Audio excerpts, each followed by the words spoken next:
And what I'm going to share with you is this is very important now, very important to get this. Because we don't see Jesus physically, as we see him in Scripture as you're reading all those stories. But we see Jesus being mistreated, and especially culminating at the end of his life, very mistreated. So we have to recognize that it was the church of the time, the Sadducees, the Pharisees, the religious leadership, the institution of the church that actually spearheaded the killing of Jesus, to rid him from their presence. Because the words that he spoke, we're not anti-God, but they twisted his words to be anti-God. Oh, you're not really of God. Today we might say, oh, you're not really patriotic. We can twist, we can bend, we can mold things to fit our own narrative. But they killed Jesus. So how would that be analogized today? Now, we just read that Jesus shared the story of the king that said that you didn't feed me when I was hungry, you didn't visit me when I was in prison, you didn't take me in when I was a stranger, you didn't tend to my needs when I was sick.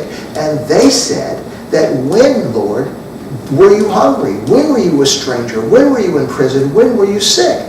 And the Lord said, Jesus said, in that you did it not for the least. You did it not for me. So Jesus is telling us in no uncertain terms that he identifies himself with the least, and how we responded to them, how they responded to them is how they responded to him.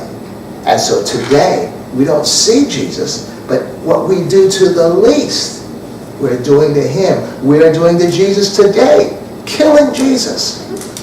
Disregarding Jesus. As they did to Jesus in his day when he walked the earth.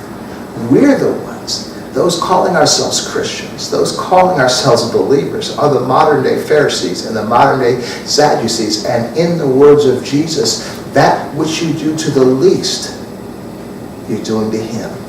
So who's killing Jesus today? You want to talk about the church being persecuted today? The church isn't being persecuted. Well, I want to say the actual church is, because the least, those people coming across the border, are Jesus. The black man shot down dead in the street, that's Jesus. The folks dying in other nations from collateral damage from conflicts between warring superpowers, those folks are Jesus. What you did to the least, you're doing to Jesus. What you've not done for the least, you've not done for Jesus. We have to consider that.